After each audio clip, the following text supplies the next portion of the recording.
Hi, my name is Dineshrie Pillay, and welcome to the fourth video in the series on how to overcome your failure as a student.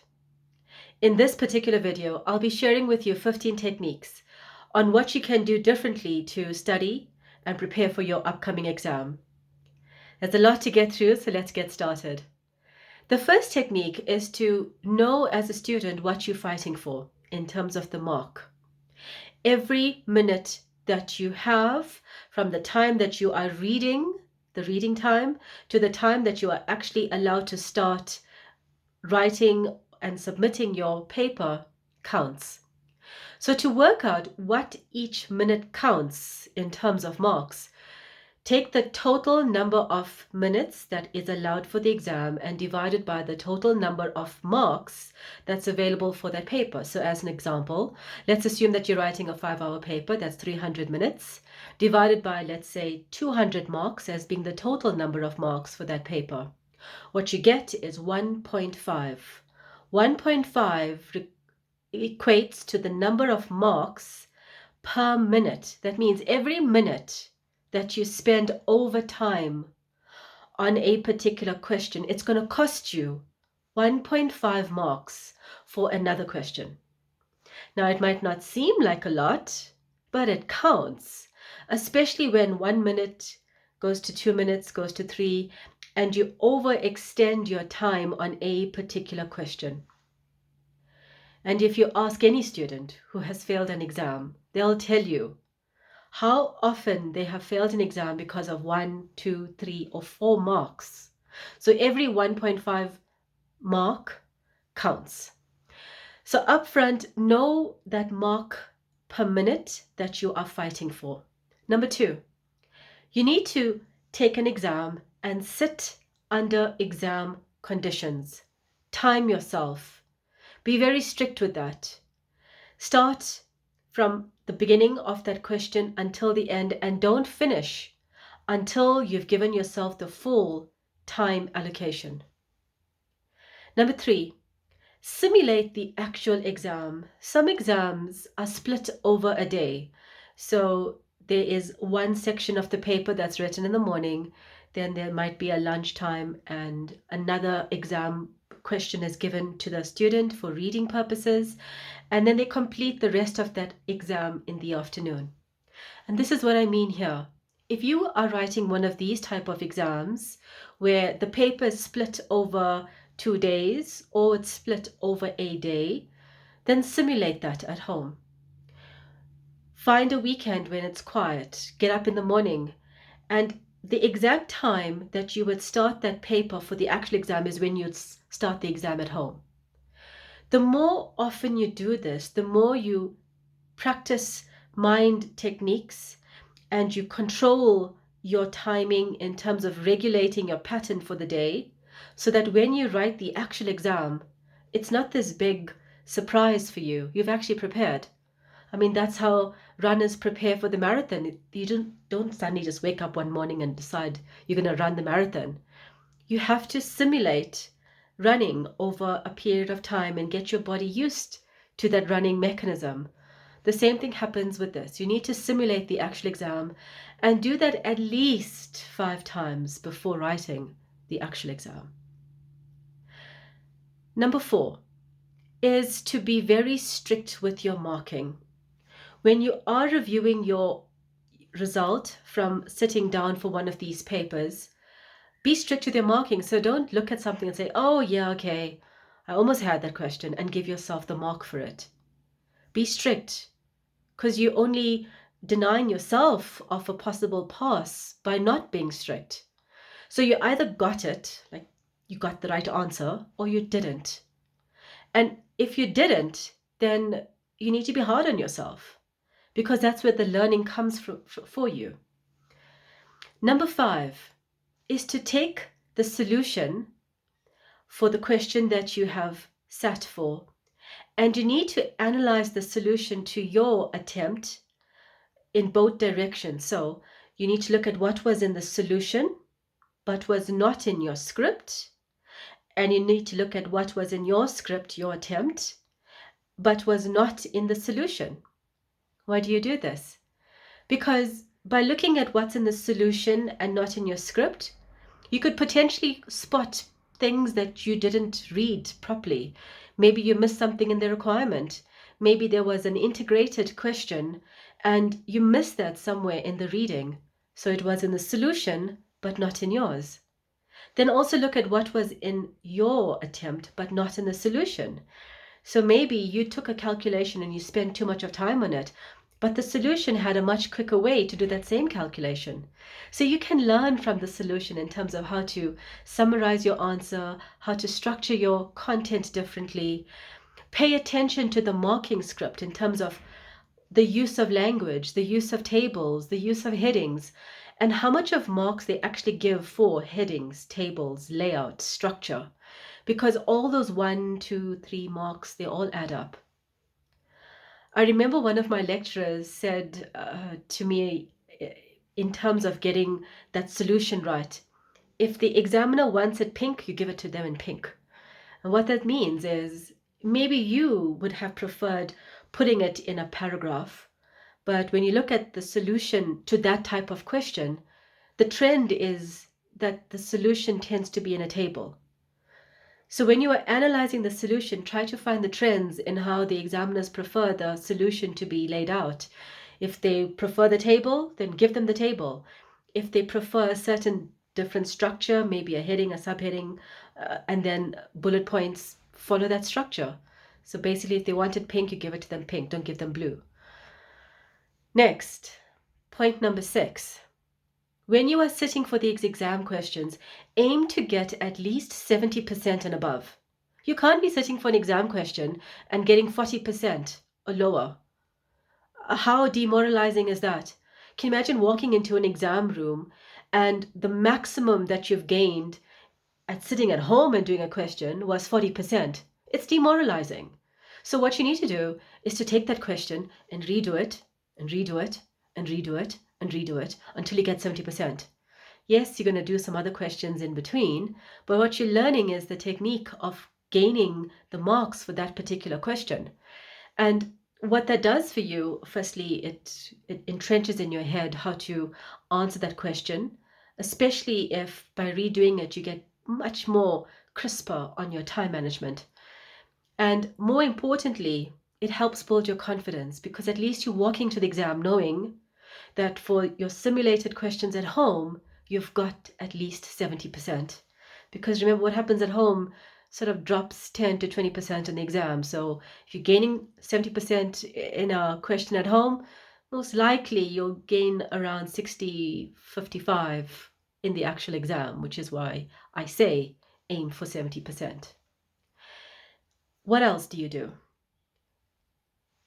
When you are reviewing your solution to your script and vice versa, keep notes.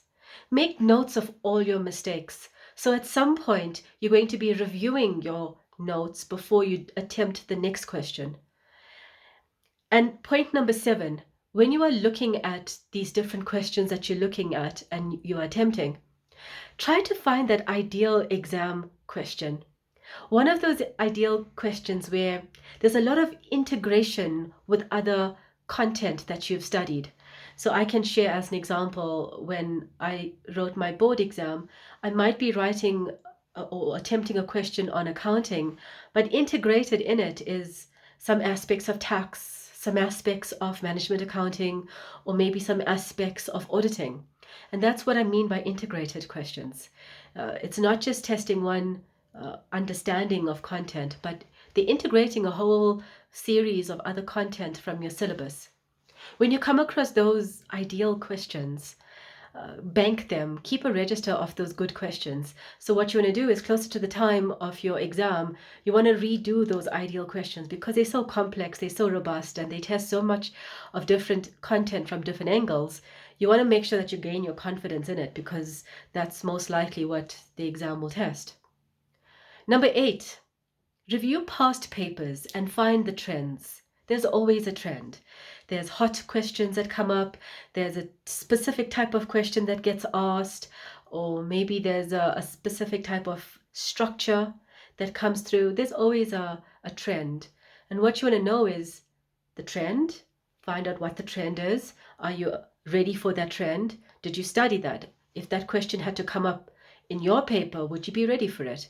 So the more prepared you are for this exam, the more confident you become.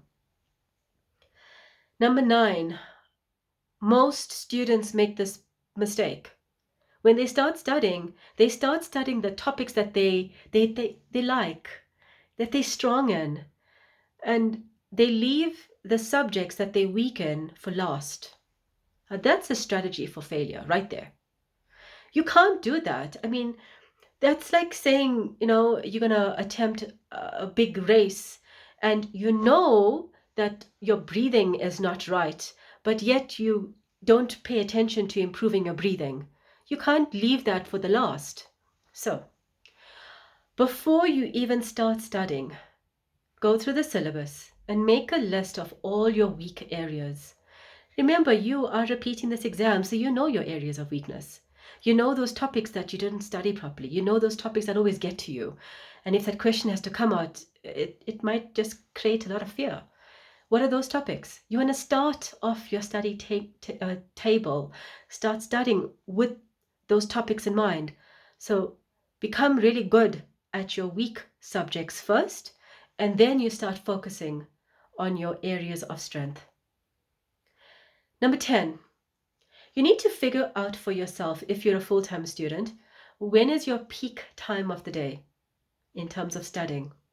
Some people it's early morning between 3 and 6. Some people it's between 6 and mid-morning.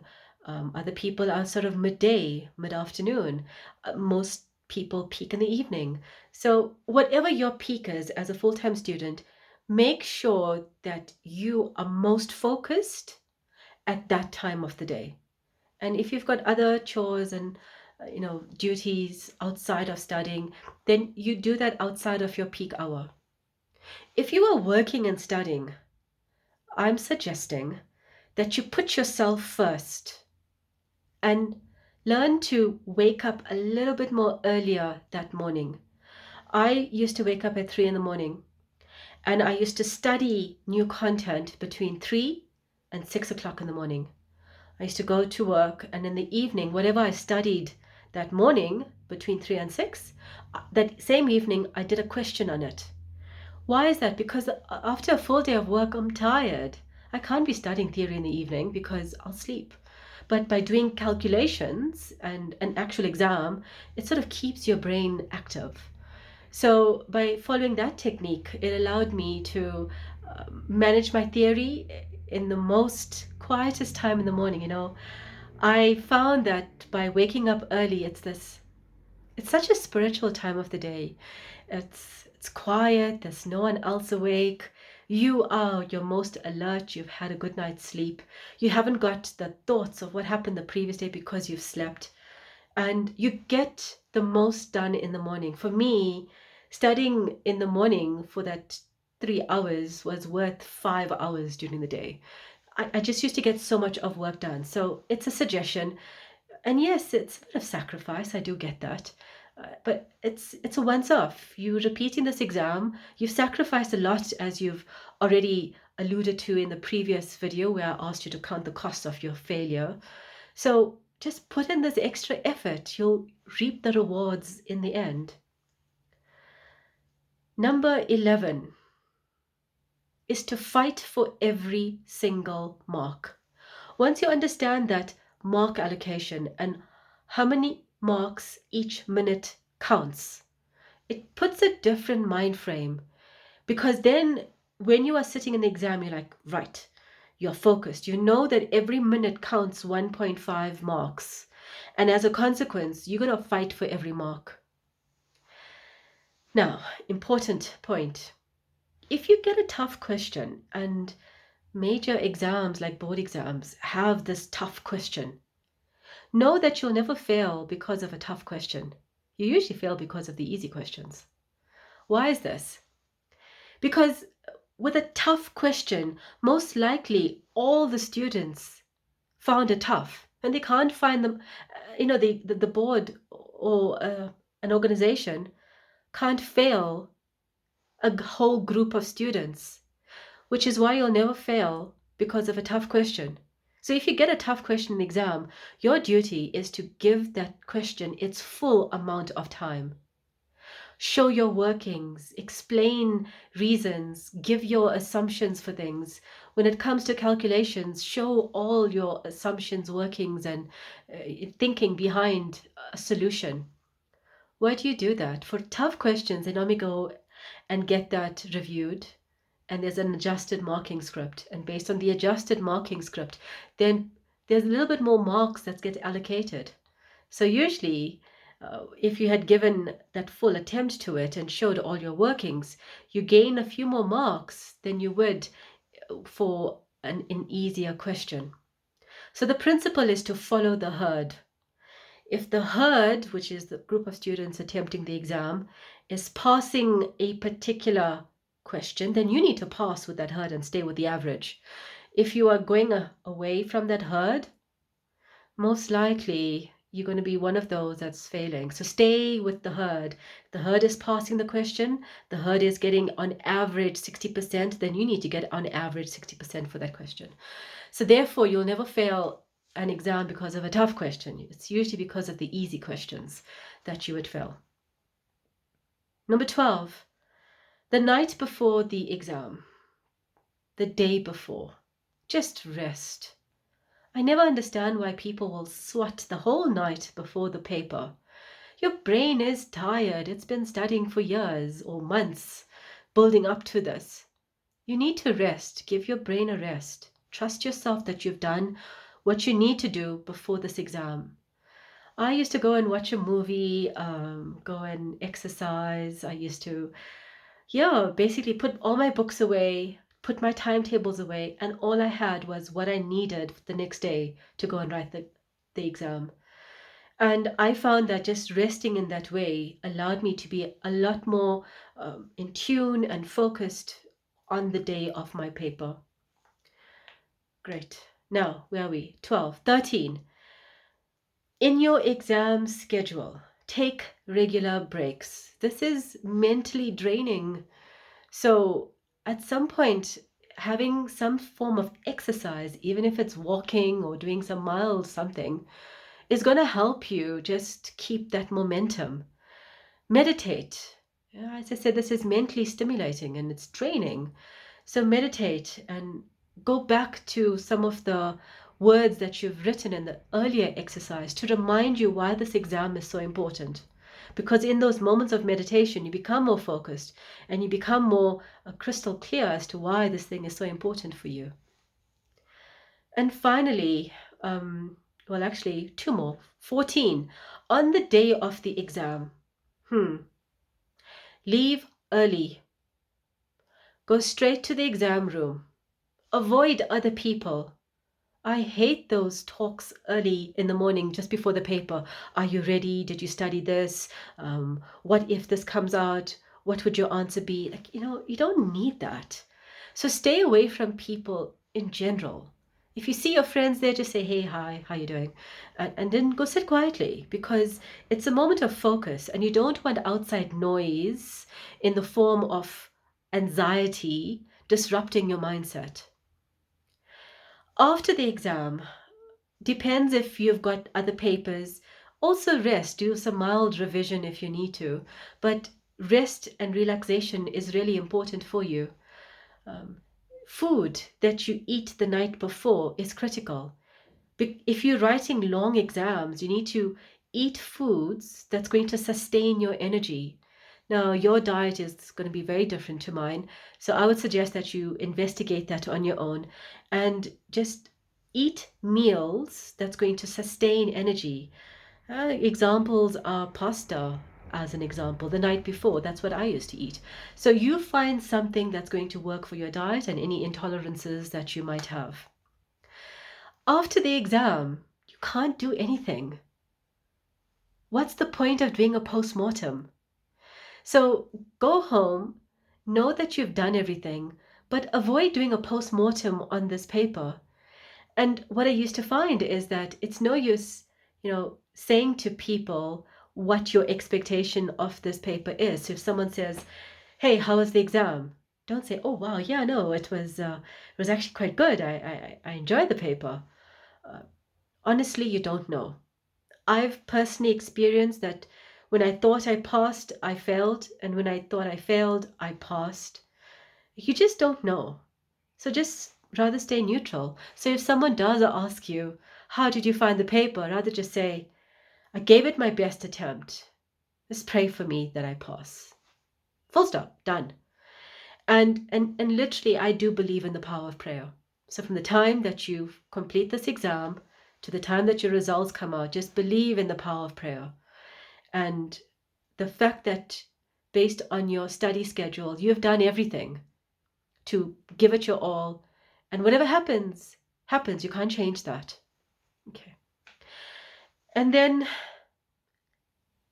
lastly, what you want to do on the day of the exam is to just be aware of these exam rules. So, do you have reading time as an example? How is the best way to use that reading time? Be aware of the requirement. If they say describe, you must learn to describe. If they say list, then don't give a big paragraph. If they say put things in a table, then do so. So make sure that you understand the requirement and what that means in relation to the solution. Have an idea of the exam rules and regulations and what is allowed into the exam hall and what is disallowed. Because you don't want to be one of those students that suddenly get flustered because you either have or don't have the right items. And finally, updated with any changes with respect to your exam, whether it's a change of the venue, it's a change of the time, something that might change. Just be aware of it so that you know everything in relation to your upcoming exam. Yes, so this has been quite an intensive exam technique content. I just want to summarize by saying that at the end of it, the technique that you use for your exam should help you to understand the principle of the content. The whole point of the exam is to test your understanding and to assess your ability to take your theory and to practically apply it to a scenario. So, what is needed is an understanding of the objective of the exam, and then you prepare yourself accordingly for that objective. I wish you much success in using these techniques for your upcoming paper. And I know once you start working them, you'll see a difference in your understanding of the content and how you prepare accordingly. I'll see you in the last video in this program, where I will share some moments of what next, what happens after you pass. I'll see you in that final video. Bye-bye.